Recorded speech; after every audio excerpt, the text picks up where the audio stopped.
Усім добрий вечір. У прямому етері телеканалу ОТР Прайм. Мене звати Айдар Муждабаєв. І це час, який ми завжди присвячуємо аналітиці з нашої війни. Сьогодні у нас дуже цікавий гість, і ми знаємо, що зараз багато що вирішується на фронті, але багато що вирішується одночасно, і це пов'язано з фронтом за океаном у Вашингтоні, де йде боротьба за військову і фінансову підтримку України, за продовження, точніше, цієї підтримки, яке гальмується республіканською партією, а конкретно Трампом і його прихильниками вже, не знаю скільки, майже півроку скоро буде, якщо буде. І для того, щоб проаналізувати це ретельніше, уважніше і конкретніше, я попросив вийти з нами на зв'язок Ігоря Айзенберга, який погодився на наше щастя. Салям алейкум, Ігор. Салям алейкум, Айдар, салям алейкум усім глядачам. Дякую. Слухай, давай просто спочатку підемо по головному, так? А знаєш, що для мене було головним? Для мене і для людей, з якими я спілкуюся, головна міжнародна новина останніх днів – це була відмова угорського уряду спілкуватися з двопартійною делегацією американського Сенату. Я не знаю, наскільки ти це оцінюєш так само, як я, але щось я не пригадую, щоб якась країна Європи, НАТО, представники уряду будь-якої країни НАТО, ЄС поводилися так з високою делегацією Сполучених Штатів, тим більше, що вона прибула, як пишеться, з метою дізнатися причини затягування погодження Швеції в НАТО. І мала бути розмова, я вже не пам'ятаю там з ким конкретно, але їх просто, грубо кажучи, виставили за двері. І делегація Сенату, двопартійна, я підкреслюю, повертається, або, може, вже повернулася до Сполучених Штатів, і там відзвітує Конгресу про таку теплу зустріч у Великій Угорщині, як вона, напевно, себе вважає. Але тут про Угорщину ми не будемо в цьому контексті. Це скоріше нам показує, і всім показує, американцям, напевно, теж, що Сполучені Штати переходять вже на левел нижче, ніж вони були, це точно, якщо так можуть ставитися до них представники однієї з невеликих європейських країн. Що ти думаєш з цього приводу? Я думаю, що якщо б до Угорщини завітав Дональд Трамп, то Віктор Орбан зустрічав би його в аеропорту, приймав би як Бога. Тому це залежить від того, з ким зустрічатись. Тому або якийсь би емісар Дональда Трампа завітав, то його би, безперечно, теж приймав Орбан. І була б зустріч на такому дуже високому рівні, не було б ніяких проблем. До речі, Трамп постійно в своїх промовах, він постійно каже, що Віктор Орбан – це такий величезний політичний діяч, він його називає великий прем'єр-міністр Угорщини, постійно посилається, що от Орбан десь його там хвалив. І Орбан багато разів теж казав, що от якби був Трамп, то він би вирішив усі проблеми. Так що це залежить від того, з ким спілкуватися. Так що я думаю, що проблема в цьому, просто Угорщина в обличчі Орбана показує, як вона ставиться не лише до Сполучених Штатів, взагалі до НАТО, до Західного Союзу, до цінностей цивілізованого світу. Я не хочу образити всіх угорців, тому що я точно знаю, що, наприклад, значна більшість жителів, скажімо, Будапешту є в опозиції до Віктора Орбана. Але от є така ситуація. Більшість угорських виборців голосує за Орбана. Я думаю, що Віктор Орбан при нагоді став би і перетворився б, як би міг, на килим під ногами Трампа, якби він зустрічав його, такий червоний, гарний. Безперечно. Безперечно. Абсолютно, безперечно. Такий Трамп його приймав у Білому домі, коли був президентом. Така була дуже тепла зустріч. Як, до речі, як писали з посиланнями на тих, хто брав участь у цій зустрічі, на різних радників Трампа, що Орбан йому там багато різних речей про Україну розповідав, що Україна найкорумпованіша країна, ну там і так далі, і таке інше. Ну це було десь ще в 18-му році, якщо я не помиляюся. Якби, Ігоре, якби Україна була найкорумпованішою країною світу, то Трамп би її любив просто без пам'яті. Я думаю, так. Можливо. Тут є проблема, розумієш, тому що Трамп дуже любить Путіна, а Путін не любить Україну. Ну, навіть не лише не любить, а просто не визнає. І тому для Трампа це була би проблема, він би мав якось в шпагаті стояти для того, щоб поєднати свою любов до Путіна з любов'ю до корупції. Скажи, будь ласка, воно все ж таки, це ж образа, так, це приниження. Ну, там сенатори ж були і республіканці, я так розумію, там 50 на 50 такі делегації зазвичай бувають. Тобто це плювок і в республіканську партію так само. Ну, це звичайно образливо, абсолютно. Ну, що Сполучені Штати можуть з цим зробити? Розумієш, Угорщину неможливо виключити з НАТО, неможливо її виключити з ЄС, тому що просто взагалі не існує процедури виключення з НАТО та ЄС. Просто це неможливо взагалі.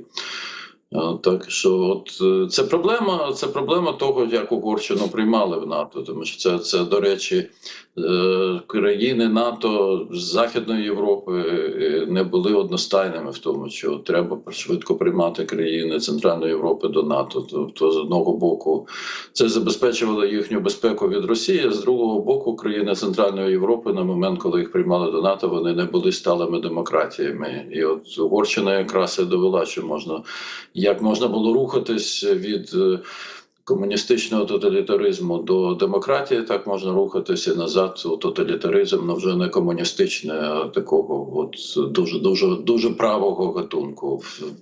Принаймні Угорщина наразі є абсолютно авторитарною країною, яка дуже далека від стандартів демократичного суспільства. Ну, вона ще й такого імперського типу, тож вона дає зрозуміти там вустами різних політиків, що якби інакше все склалося, то вони би території інших країн із задоволенням приєднали б. Тобто тут таке право імперське.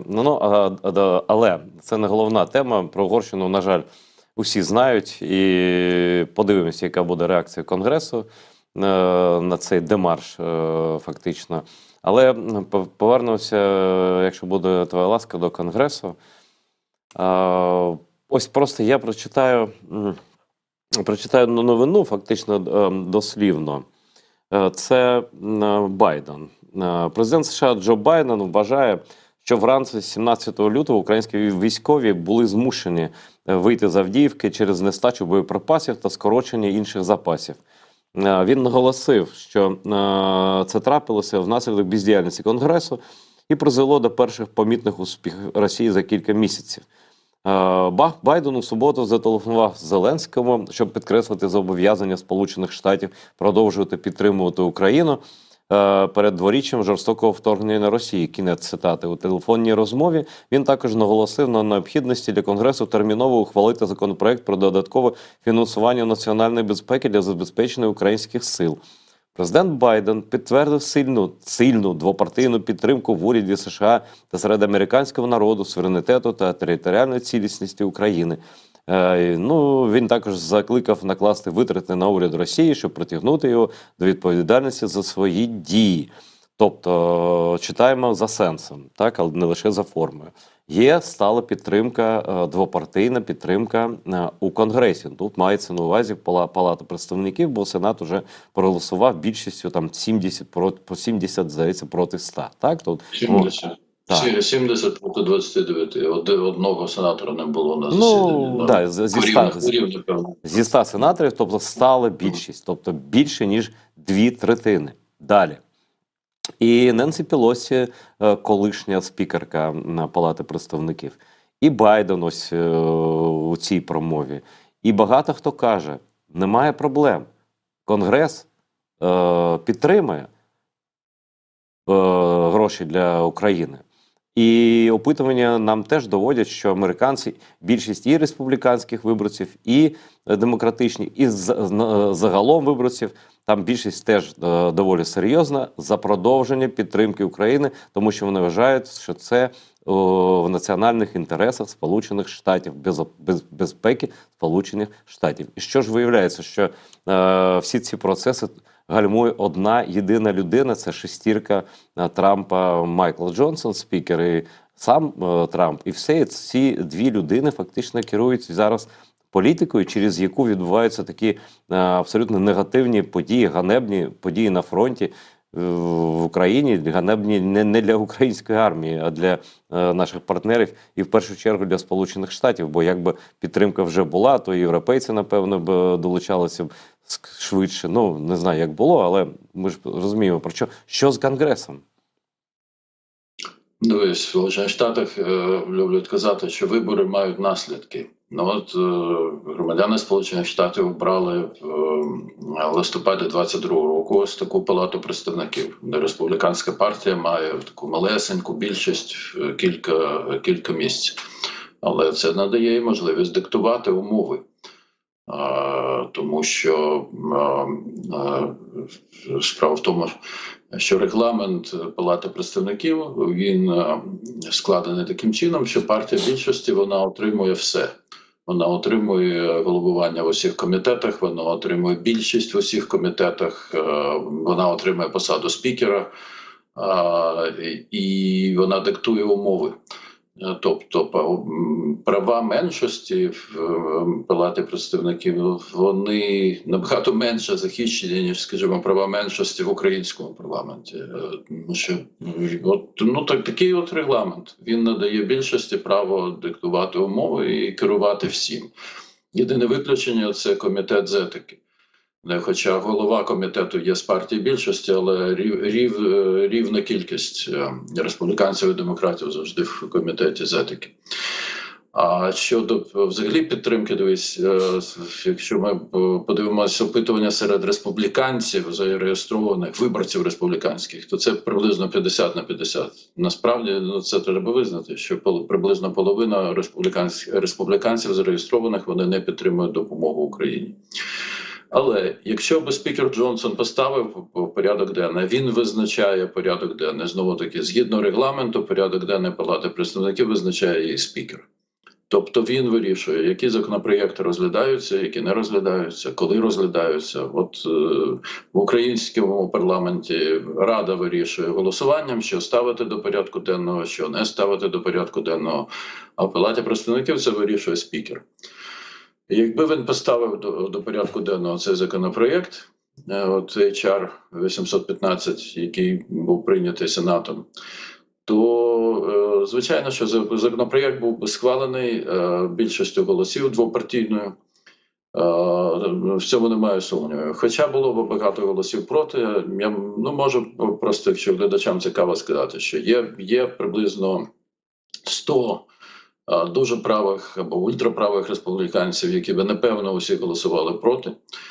Є такі більш лівоорієнтовані демократи, частини яких голосувала би проти, не тому, що вони проти допомоги Україні, а тому, що вони проти безумовної допомоги Ізраїлю, а це пакет, туди входить допомога Україні, Ізраїлю і Тайваню. Це приблизно ще, скажімо так, 30 голосів проти. Але так, була б значна більшість за. Двопартійна значна більшість за. Але Джонсон до порядку денного законопроєкт не ставить.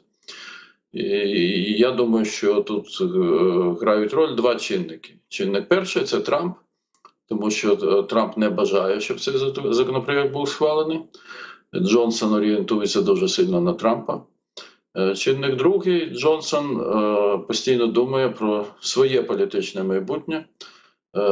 Адже представники ультраправих йому вже сказали, про це голосно говорила кілька разів, наприклад, Марджорі Тейлор Грін, депутатка Палати представників від Джорджії, що якщо Джонсон поставить цей законопроєкт до порядку денного, вона поставить питання про просто зняття його з посади.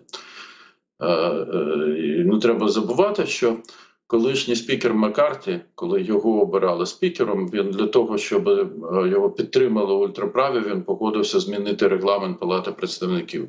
Тому що раніше для того, щоб поставити питання про недовіру спікеру, про зняття його з посади, треба було зібрати підписи, що не помиляюсь, принаймні третини депутатів, або навіть більше, не пам'ятаю, багато. Це така була процедура, яку практично треба було, щоб дуже багато депутатів хотіли спікера зняти з посади.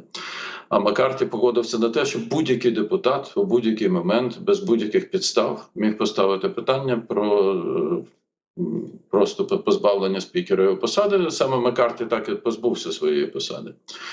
Джонсон дуже боїться, що от відбудеться така річ, що буде означати фактично кінець його політичної кар'єри, так само, як Маккарті, коли його зняли з посади, він закінчив свою політичну кар'єру на цьому, тому що він не пішов у відставку з Конгресу, тому що він образився і такий був як такий побитий, вже ні на що не придатний. І ясно, що він би, напевно, і не був би переобраний до Палати представників, якби він не пішов сам з політики. Джонсон, він боїться цього. І так, він абсолютно точно, він думає значно більше про свою власну кар'єру, про свою власну політичну позицію в ієрархії американській політичній, ніж про будь-що інше. У нас же не лише це, дивись, у нас є не лише проблема цього законопроєкту. У нас бюджету тут немає. У Сполучених Штатах немає державного бюджету на 2024 рік. Країна живе за тимчасовим бюджетом, який вже, здається, четвертим, який от на кілька тижнів приймається. Чинний бюджет діє до 1 березня. Там кілька статей діють до 8 березня, більше статей до 1 березня. А Джонсон взагалі розпустив Палату представників у відпустку до 28 лютого. Тобто, що у нас тут буде, ніхто не знає. Слухай, а як таке може бути? Держава без бюджету і відпустка. Ну тут спікер має сказати: стоп, ми маємо розглядати. У нас взагалі в державі бюджету немає, він закінчується, а він такий: знаєте, я хочу робити політичну кар'єру, а давайте відпочивати. А як це можна робити політичну кар'єру таким чином? Ну, саботує фактично власну державу, бюджет її. А тому що Трамп не хоче, щоб приймався бюджет. Тому що Трамп, розумієш, він веде передвиборчу кампанію, яка базується на тому, щоб був хаос всюди, де можливо. Чим більше хаосу, тим він вважає краще для нього. Тому що він може звинуватити Байдена, що от це не так, там. А люди цього не бачать, виборці? Ніхто не бачить це? Журналісти там інші? Ну, журналісти, звичайно, що це бачать, якщо це реальні журналісти, а не Такер Карлсон, скажімо. Тому що є різні журналісти, так. Ну, я не знаю, чи можна Такера Карлсона взагалі назвати журналістом, я думаю, що ні. Ну, журналісти, звичайно, що це бачать і про це говорять. Чи бачать це люди з критичним мисленням, звичайно, що це бачать. Люди, які є обожнювачами Трампа, вони нічого не бачать, крім Трампа. Тобто, що Трамп сказав, то для них є абсолютною істиною. А Трамп просто не хоче, щоб приймався бюджет. Справа ж в тому, що, наприклад, чому спікер Маккарті був відправлений у відставку? Тому що він домовився з демократами, щоб прийняти тимчасовий бюджет. А ультраправі були проти цього. І тимчасовий бюджет був прийнятий двопартійною більшістю. А ультраправі сказали, що їм це не подобається, і вони відправили Маккарті у відставку. Ну, щоправда, за допомогою голосів демократів, але якби Маккарті щось пообіцяв демократам, що щось він зробить, скажімо, ту ж допомогу Україні поставить на голосування, то демократи могли б допомогти йому залишитись на посаді, але він не хотів нічого обіцяти, нічого не пообіцяв. І те, що робить Джонсон, я не знаю, чи він буде намагатись прийняти хоча б тимчасовий бюджет. Справа в тому, що в січні Джонсон нібито домовився з Білим домом про прийняття нормального бюджету, що от мав бути проголосований бюджет буквально десь в середині січня, на весь 24 рік. Але в останній момент Джонсон від цього відступив, тому що ультраправі йому казали: ні, Якщо ти поставиш бюджет на голосування, значить ти позбудешся посади. В результаті цього був прийнятий знову тимчасовий бюджет на кілька тижнів, от дія якого закінчується більшості статей 1 березня, інших статей 8 березня. От таке політичне життя в Сполучених Штатах наразі дуже напружено. І, на жаль, спікер Джонсон, от він грає на те, щоб був хаос. Був хаос на різних ділянках політичного поля. Тому що це грає на руку Трампу. Дивись, але невже немає жодного запобіжнику, ну, наприклад, там збожеволів спікер Палати представників, ну, його поведінка може бути оцінена як хвороблива, так? Ну, щось сталося, що він не хоче, він нічого не хоче ставити на голосування. Там скільки? 450 конгресменів, так? Правильно? 435, їх реально менше, їх наразі 430, зараз тобі скажу. Ну, це неважливо. 433 їх буде через кілька днів, тому що був обраний минулого тижня новий конгресмен, демократ, він має офіційно бути оголошені результати виборів, тоді він приступить до обов'язків. Окей, а скільки ультраправих цієї маги там? Ну, таких зовсім, знаєш, таких, як кажуть, оголтілих, їх приблизно від 10 до 14, ну, скажімо, від 8 до 14, можна так сказати. Але там є багато просто таких не зовсім оголтілих, але дуже правоорієнтованих депутатів. Ну, дивись, Ігоре, ну, їх до 100. До 100. Добре. Їх близько 100, якщо Добре, виходити навіть якщо їх 150, навіть якщо їх 200, невже не може нормальна більшість Конгресу сказати: «Ей, містер спікер, або ми працюємо, або ти не працюєш». І все. Ну, тобто, якщо є двопартійна більшість, якщо все є, тобто все є єдиний Майкл Джонсон, який не хоче, щоб жодні закони схвалювалися, я не знаю, а як так, як жити далі, як по парламенту працювати, як він дивиться їм в очі, як він ходить повз них і каже: «Я нічого не ставитиму на голосування, хочете приходьте, хочете на канікули, я тут король гори». Ну, дивись, для того, щоб відбулося те, про що ти говориш, потрібно, щоб була більшість, яка би захотіла, яка би могла його відправити у відставку, якщо він не виконує вимоги цієї більшості. Була б більшість, яка би могла обрати іншого спікера. Цього, я думаю, що не може відбутись ніяк, тому що просто республіканці навряд чи на це погодяться. Тому що ті республіканці, які би, скажімо, на пропозицію демократів погодились усунути Джонсона з посади або висунути йому ультиматум, що якщо він не буде працювати щоб приймати законопроєкти, щоб працювати на країну, то вони його усунуть з посади. Такі республіканці просто вони закінчать свою кар'єру в республіканській політиці. І поки що у нас майже в усіх штатах ще попереду праймеріс. Трамп може висунути проти них кандидатів своїх, які безумовно абсолютно переможуть, тому що в республіканській партії сьогоднішній, якщо Трамп щось сказав, це закон для республіканських виборців передусім. І просто ці депутати, значить, вони не будуть переобрані до Палати представників, на цьому закінчиться їх республіканська політична кар'єра. Тобто, вони би могли змінити партію, в принципі, такі випадки бувають, але я не думаю, що серед теперішніх республіканців в Палаті представників є люди, які би це могли зробити. Тобто, це такий нереальний варіант. Тому що для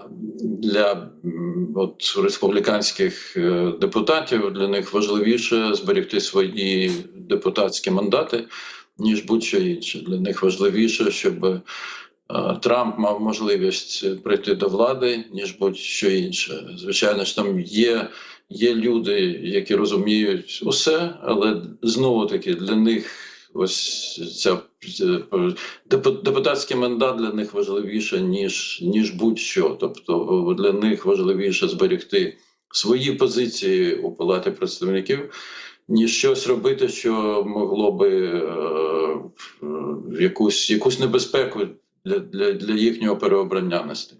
Ігоре, скажи, а тоді на яких підставах віце-президентка США пані Камала Харріс, і сам президент Байден, і деякі оглядачі кажуть, що все одно питання з підтримкою України, Ізраїлю та Тайваню буде вирішено. Чим вони керуються, коли вони публічно роблять такі заяви? Бо, виходячи з того, що кажеш ти, цього не станеться ніколи. Дивись, по-перше, я не знаю, які вони там за лаштунками, чи є у них контакти зі спікером Джонсоном, напевно, якісь є. З одного боку. З другого боку, і в Палаті представників і регламенті існує можливість поставити законопроєкт до порядку денного в обхід спікера. Якщо спікер не хоче ставити законопроєкт до порядку денного, але є більшість депутатів, які бажають його поставити до порядку денного, вони можуть це зробити. Це так звана discharge petition. Якщо її підпишуть 218 депутатів, то будь-який законопроєкт, який спікер не бажає розглядати, от каже, я не бажаю і не розглядаю. 218 депутатів можуть підписати петицію, і спікер буде зобов'язаний тоді протягом 2 пленарних днів включити законопроєкт до порядку денного. Ну, який тоді, вочевидь, буде проголосований, тому що якщо є більшість, 218 – це 50% плюс 1 від конституційної чисельності палати в 435 депутатів. Якщо є ті, хто підписали, вочевидь, вони проголосують за законопроєкт. Там така непроста процедура, тому що це можна робити лише коли законопроєкт протягом 30 днів сесійних не розглядався в профільному комітеті. Так це він тому відправив усіх на канікули, так? Щоб не рахувалося, не йшов цей відлік? Щоб не рахувалися сесійні дні, зокрема і для цього. Але от якщо пройде 30 днів, що законопроєкт в комітеті лежить і не розглядається, а він не буде розглядатися, якщо спікер не поставить його до порядку денного, то тоді 218 депутатів можуть підписати петицію з вимогою розглянути законопроєкт, і він тоді, згідно регламенту, спікер не може відмовити, тому що він протягом 2 днів він має поставити законопроєкт до порядку денного. Я думаю, що і ця можливість розглядається, зокрема, і в Білому домі. Тому що, знову кажу, там є, можливо, 30 демократів, які проти безумовної допомоги Ізраїлю, вони, можливо, таку петицію не підпишуть, але з другого боку є точно більше 30 республіканців, які підтримують допомогу Україні. І тому, я думаю, що зібрати підписи під таку петицію можливо. Хоча є один момент, раніше такі петиції, це бувало в історії, що цей метод застосовувався. Він в регламенті є саме для того, щоб, якщо є двопартійна більшість, яка бажає щось робити в обхід спікера, щоб вона таку можливість мала. Раніше підписи під цією петицією, вони зберігалися в секреті. Тобто вони не розголошувалися. Зараз вони розголошуються. Тобто, знову-таки, ті, хто підпишуть, той же Трамп буде знати, що такі-то республіканці підписали цю петицію. Але з другого боку, голосування всі палати представників, вони все одно поіменні, тому все одно завжди відомо, хто і як голосував. Тобто, якщо люди вирішать, якісь депутати, республіканці, що вони підписують петицію, скажімо так, і що вони голосують за цей законопроєкт, то все одно Трамп про це дізнається. Але я думаю, що ймовірність того, що так можна зробити, вона є, вона, не хочу сказати велика, але вона більше 0,5. Я маю на увазі, що ймовірність вимірюється від 0 до 1. Тому що особливо, коли після того, як відбудеться праймеріс, одразу в більш ніж 10 штатах, супер вівторок так званий, 5 березня це буде. Буде більше республіканців, які не будуть боятися, що в їхніх округах, в їхніх штатах там Трамп може висунути когось проти них. Тобто буде певний період, протягом якого буде якась кількість республіканців, які будуть більш вільними в прийнятті своїх власних рішень. А спікер тоді, він може так розвести руками перед Трампом, сказати, бачиш, я робив все, що можливо, щоб щоб законопроект не розглядався, але що ж я можу зробити, якщо от підписи зібрали? Ну от можливо щось таке. Тоді реально, що десь до кінця березня цей законопроект може бути прийнятий. І ще раз кажу, я думаю, що такий розвиток подій я ймовірність оцінюю як принаймні більше однієї другої на даний момент. І як на мене, вірогідність цього більше, ніж вірогідність того, що спікер Джонсон поставить цей законопроект до порядку денного. Тобто він буде впиратися до останнього, показуючи, демонструючи Трампу, що шеф, ну, я намагався щось зробити. Я думаю, що так. Хоча є, розумієш, є різні чинники, що ж відбувається у світі щодня. І це впливає все на все, що робиться навколо. Ну, от така цікава річ. От вбивство Навального. Я хотів запитати про реакцію. Не стільки власне про Навального, а про реакцію, зокрема, Трампа і Маска, ну, Трамп-кампанії цієї. Ну так, дивись, Білий дім, ну просто президент Байден зробив заяву. Він просто звинуватив Путіна в вбивстві Навального. Що Путін винний в тому, що загинув Навальний. Він не сказав, що Путін наказав його вбити, а сказав, що Путін винний в цьому. А от така віце-президентка Харріс зробила те ж саме. І така от цікава річ, спікер Джонсон опублікував заяву, де він фактично зробив те ж саме. Тобто, що він звинуватив Путіна в тому, що Путін винний в загибелі Навального. А Трамп нічого не сказав. Трамп він перепостив в свої соціальні мережі чиюсь статтю, ну, якогось трампіста, який написав, що от Байден знущається з Трампа, переслідує Трампа так само, як Путін переслідував Навального. А ніяких заяв Трамп з цього приводу не робив. Але що з цього випливає, от якщо ми так оцінимо такий фон? Ну, випливає те, що, бачиш, спікер Джонсон, він може якісь кроки незалежно від Трампа робити.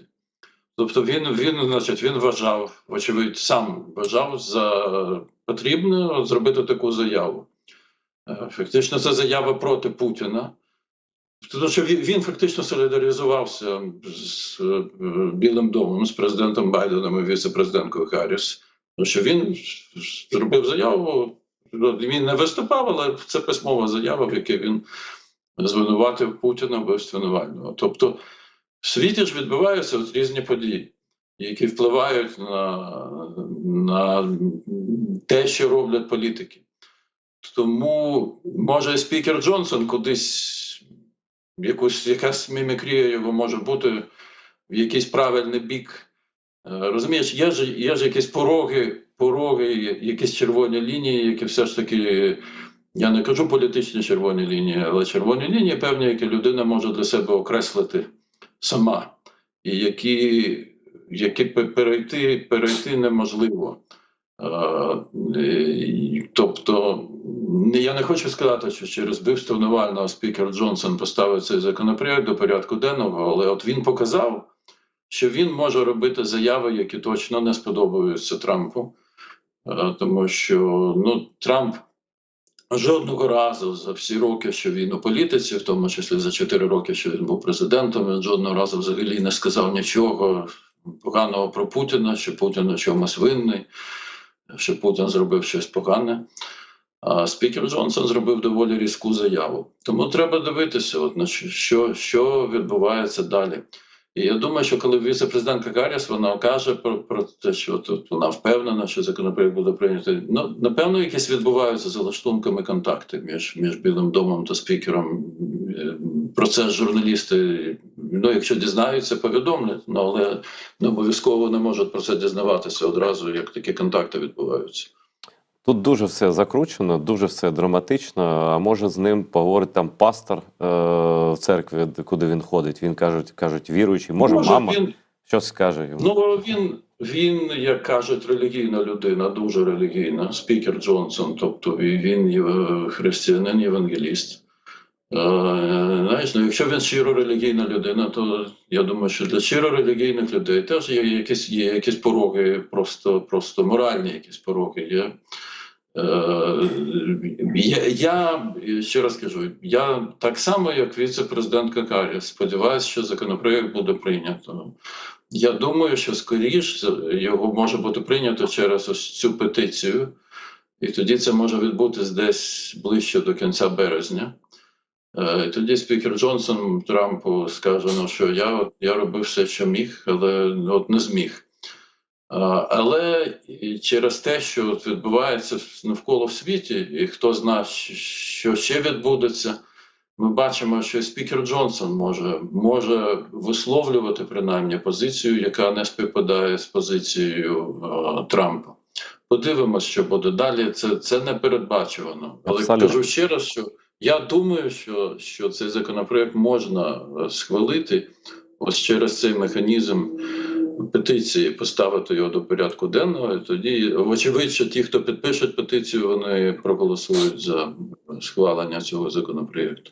Скажи, Ігоре, ось я там на своєму YouTube-каналі неодноразово, де в різних інтерв'ю казав, що дуже просто відрізнити людей, там, які там просто, ну, не те, що симпатизують Путіну, а якось там щось роблять як корисні ідіоти, і людей, які просто на нього працюють.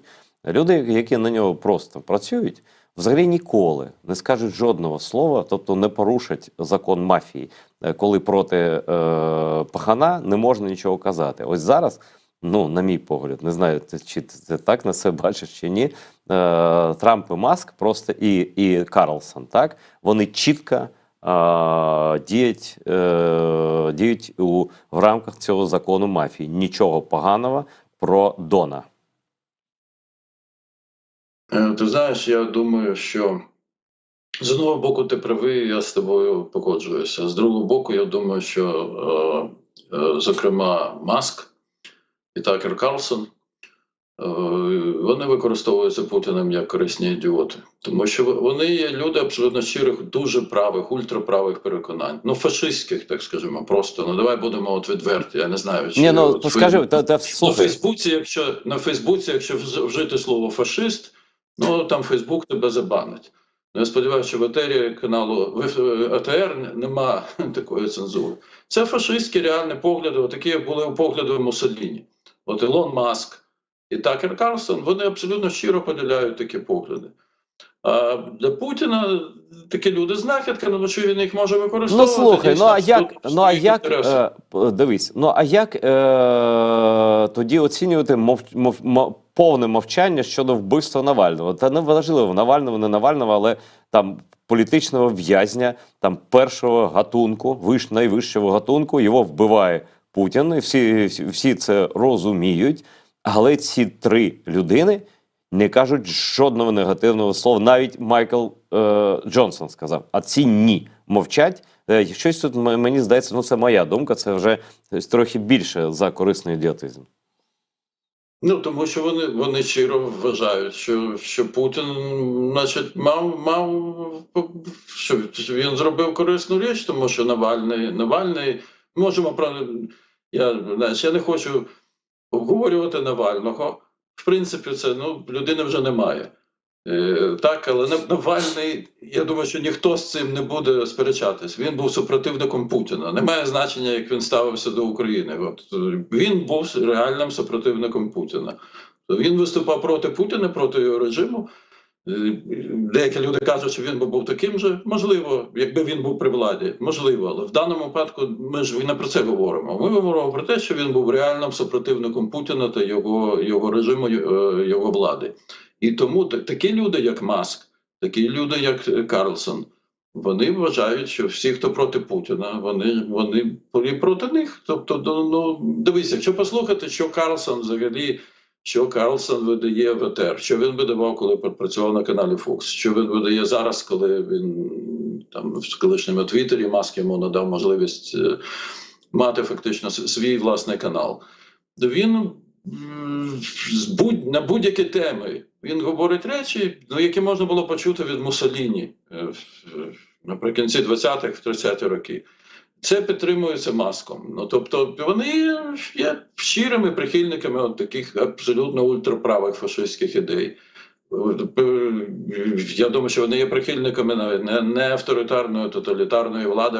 Вони би вважали, що було б добре, якби в Америці от була влада на кшталт, скажімо, влади Муссоліні в Італії. Тобто я ну, просто впевнений, що Путін просто щасливий, що він має таких спільників і таких от людей, Ну, які єдине, знаєш, вважають його за взірець. Ігоре, єдине, в чому взагалі я завжди з тобою погоджуюся, але в чому я не дуже погоджуюся, в тому, що це якісь випадкові люди.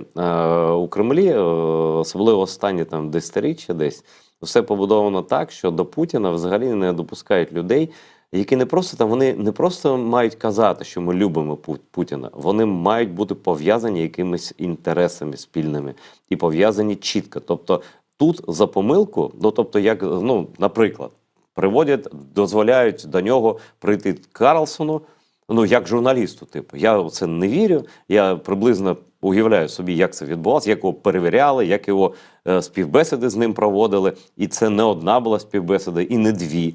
Тобто вони не можуть в даних умовах допустити до фюрера людину, яка абсолютно на 150% ніколи не скаже жодного слова проти Путіна. Вони якимось чином у цьому переконуються. Як у цьому можна переконатися? Я не знаю. Якщо ми подивимося в історію, до Гітлера допускали американських журналістів. Це було коли я не знаю гітлерівську систему, правда, чесно не знаю, але це мафія. Ну так вона ж аналогічна путінській системі. Ну просто Путін, розумієш, я не уявляю собі підлеглих Путіна, які йому зараз свиню таку підкладуть. Їх просто вони випаряться швидше за Навального. Ну, я просто уявляю. Тут же річ у чому, що Карлсон був дуже зручним для того, щоб Путін там 2 години з ним розмовляв. Тому що у Карлсона є аудиторія у Сполучених Штатах. І він зручний, Ігоре, так. Дивись, у Карлсона в Сполучених Штатах є 8 мільйонів підписників на його цьому каналі в колишньому Твіттері. Вони його 11 мільйонів. Я впевнений, що вони його дивляться, усі його передачі там. Так само, як у нього була стала аудиторія, коли він на Фоксі працював. Це люди, які вірять абсолютно кожному його слову. І звичайно, що в Кремлі про це добре знають. І тому Путін мав можливість звернутися до цих людей. Розповісти їм свої казки, історичні і неісторичні. Але для Путіна це була також можливість передати меседж Дональду Трампу відповідний. Тобто Карлсон дуже зручна людина просто для цього. Так само, до речі, в Америці були дуже журналісти, ну такі от пропагандисти праві, з правими поглядами, яких допускали до Гітлера. І в Британії такі були. І в Британії ну так, приблизно в тому ж стилі, що Путін, він казав приблизно ж такі речі. Тобто в 40-му році навіть вже йшла Друга світова війна. А Гітлер давав інтерв'ю американським журналістам, тому що Сполучені Штати підтримували стосунки з Німеччиною аж до Перл-Харбора. Аж до того, коли Німеччина нацистська оголосила Сполученим Штатам війну через 4 дні після Перл-Харбора. Не Сполучені Штати Німеччини, а Німеччина першою оголосила війну Сполученим Штатам 11 грудня 41-го року. Так, це добре згадати про все. Це теж має певне відношення до тем, які ми зараз обговорюємо. Я просто, Ігоре, не про те, що він там він дуже зручний для Путіна. Я про те, що ні Путін, ні взагалі кремлівські ніколи нічого не роблять ні з ким, без гарантій 100%. У них ще жодного разу не було помилки. Жодна людина, яку вони допускали до Путіна, чи то Орбан, чи то хтось інший, ніхто пахана не здав. Ніхто не сказав жодного слова критики на адресу Пахана. А Карлсон не скаже, тому що, дивись, Путін для Карлсона є взірцем. Він би хотів, щоб такий Путін був тут в Америці. Ну, для цього достатньо послухати, що Карлсон видавав та видає в ЕТР роками. Він би дуже хотів, щоб в Америці був от такий Путін. І справа в тому, що це ж не лише він. У нього от є його стала аудиторія. Це мільйони людей. Це от 11 мільйонів людей дивляться його постійно, слухають його постійно, і цим людям хотілося б того ж самого. Це багато. Це звичайно меншість населення Сполучених Штатів, але це багато людей, які дотримуються таких ультраправих поглядів, для яких путінська Росія є взірцем організації от такого правого авторитарного суспільства. Ну зараз Росія вже не авторитарний, а тоталітарний режим. Знову вона повернулася до себе, стала такою, якою вона була більшу частину своєї історії. От цим людям хотілося б, щоб так було в Америці. Тому Карлсон він абсолютно поділяє от усі погляди Путіна. Дивись, ми ж повинні от звернути увагу ось на що. Радянський Союз, коли був, радянське керівництво займалося підтримкою комуністичних партій по всьому світу. В тому числі воно фінансувало Комуністичну партію Сполучених Штатів. Тут був такий товариш Гас Холл, ще був товариш Генрі Вінстон, ще була товаришка Анджела Девіс. Ну, от Радянський Союз фінансував усе це, фінансував тут газета була, здається, вона називалась Daily World. І так от по всьому світу. І я думаю, що в КДБ дуже щиро вважали це великою помилкою. І чекали на таку можливість, коли от вони позбудуться комуністичної партії і зможуть вони підтримувати не комуністів, які не популярні були в світі всюди, а саме от правих, ультраправих. Тому що ультраправі можуть не бути популярності. Ультраправі на ґрунті націоналізму якогось, як Марін Ле Пен у Франції, або ультраправі соціальні ультраправі в Америці, перш за все соціальні. І дивись, коли КДБ позбулося комуністичної партії, і коли воно прийшло до влади, вони саме це і роблять всюди в світі. Вони товаришують з ультраправими по всьому світу, вони їх підтримують. І у них це така от взаємна любов і симпатія один до одного. Ну там, і знаєш... тому ага. для них Карлсон це знахідка, от що є такий пропагандист, якому дуже так подобається Росія. Ти б, я не знаю, чи бачив ти, що він же репортажі ще з Москви передавав, крім інтерв'ю з Путіним. Як він каже, ой, як тут все красиво. От метро московське, таке найкрасивіше в світі. Ціни в магазинах низькі, інфляції в Росії немає, на відміну від Америки. Ну і от інші.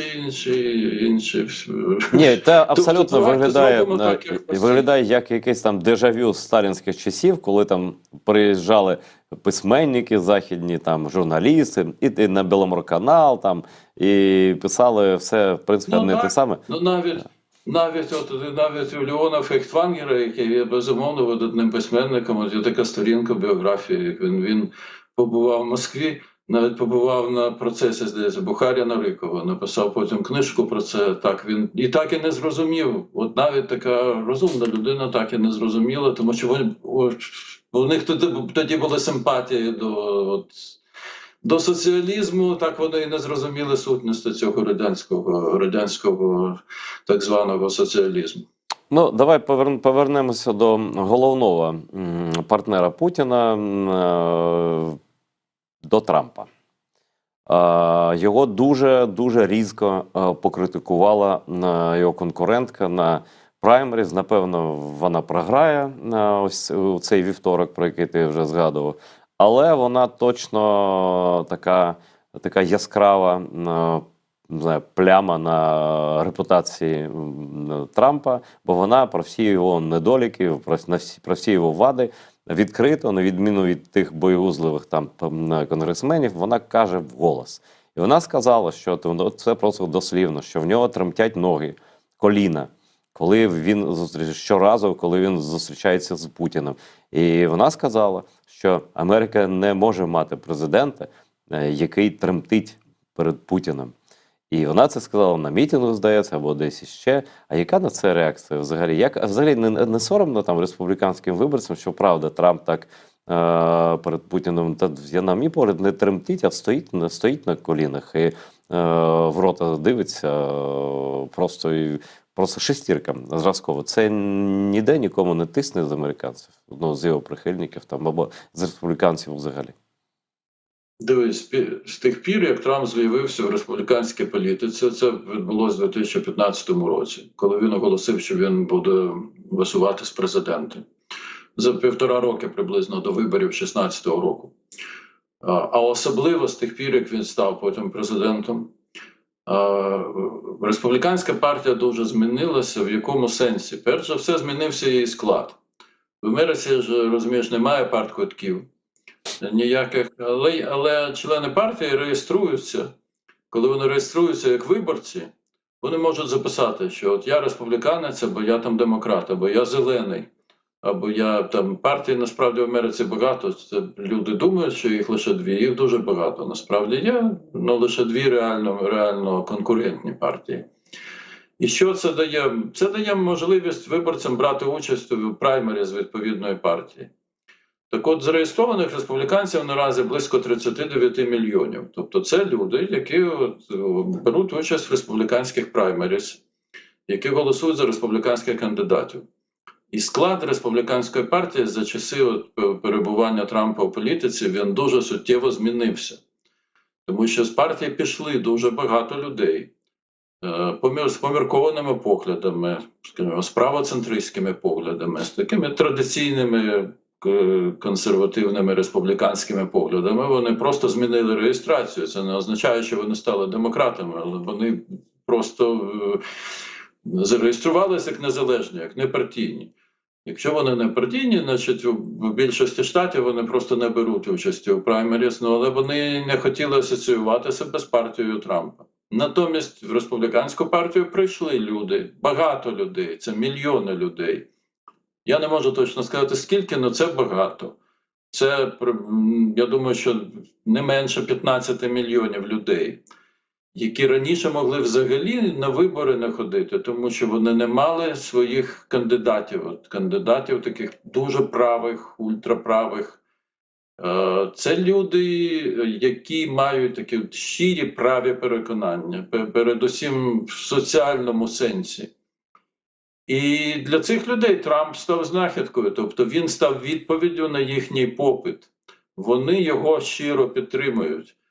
Там ця щира підтримка, ну, знаєш, вона варіюється від того, що він для когось він є ідолом, і гаслом, і прапором, і взагалі сенсом життя. А інші вважають, що він як такий криголам, який може привести до того, що в Сполучених Штатах становиться правий авторитарний режим, то вони на це сподіваються. І тому у Нікі Гейлі немає шансів стати республіканською кандидаткою в президенти, бути обраною кандидаткою. Тому що просто більшість в республіканській партії наразі така, що вона ось таку класичну таку політикиню, якою є Нікі Гейлі, вона її не підтримує. І наступні праймеріс республіканські будуть в суботу цього тижня в рідному штаті Нікі Гейлі, Південна Кароліна, де вона була губернаторкою протягом 2 термінів. І на превеликий жаль, вона, скоріш за все, програє по всіх опитуваннях, там Трамп далеко попереду, навіть у рідному штаті. От саме через таку ситуацію в партії. Я з тобою згоден, вона робить дуже правильні заяви. От вона давала інтерв'ю CNN. Наприклад, їй CNN дуже часто надає можливість виступати, тому що канал Fox, він підтримує Трампа, CNN надає їй трибуну, вона дала інтерв'ю CNN, де вона абсолютно дуже правильні речі говорила, зокрема про зовнішню політику, про Путіна, про те, що це абсолютний сором, що от Трамп фактично солідаризується з Путіним. Вона казала і про допомогу Україні, і про цей законопроєкт, який закликала негайно прийняти. Ну от така республіканська партія сьогодні, що вона таку кандидатку не підтримує. Незважаючи навіть на те, що згідно усіх опитувань, якби Нікі Гейлі була кандидаткою в президенти від республіканської партії, вона б скоріш за все виграла вибори в листопаді. Ну, тому що вона молода, енергійна жінка, І просто незалежні виборці би віддали їй перевагу у порівнянні з Джо Байденом просто через її вік, енергію. Ну і сподіваючись, що вона може принести щось нове. Але вона не буде обраною через те, що республіканці такі, що вони її не оберуть. Хіба що щось може змінитися, якщо Трамп через свої кримінальні справи не зможе балотуватися, все може бути. Йому тепер потрібно майже $500 мільярда заплатити за двома вироками двох суддів. Тобто це теж на нього буде мати вплив. Передвиборча кампанія – це дуже дорога річ. Дуже багато грошей потрібно. Десятки мільйонів на тиждень. А тут ще майже $500 мільярда штрафів треба сплатити. Ну нічого, я думаю, друг Володимир підтримує друга. Значить. Ну, цього виключати не можна, але це буде помітно, розумієш, тому що іноземні гроші не можна використовувати в передвиборчій кампанії, ну, хоча можна ними заплатити штраф. Але це буде помітно і це звичайно, буде мати вплив. Це не буде мати вплив на аудиторію Такера Карлсона, але це буде мати вплив на незалежних виборців. Тому що, ну, все ж таки люди ж дивляться, а саме незалежні виборці будуть вирішувати, чим закінчаться вибори. Тому що як проголосують партійні виборці, зрозуміло, це можна передбачити. А як незалежні виборці проголосують, так як їм буде підказувати їхнє розуміння ситуації на момент виборів. А скільки, якщо по відсотках розкласти, скільки партійних з того та іншого боку, скільки незалежних так званих?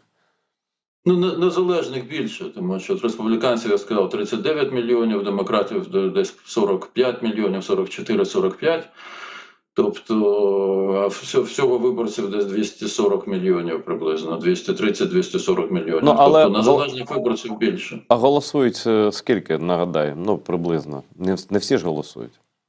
Не всі голосують, але, як правило, на президентських виборах голосує більше людей. На минулих президентських виборах був такий рекорд абсолютної участі. Ну, тут скільки проголосували? 81 мільйон отримав Байден, 74 мільйони Трамп.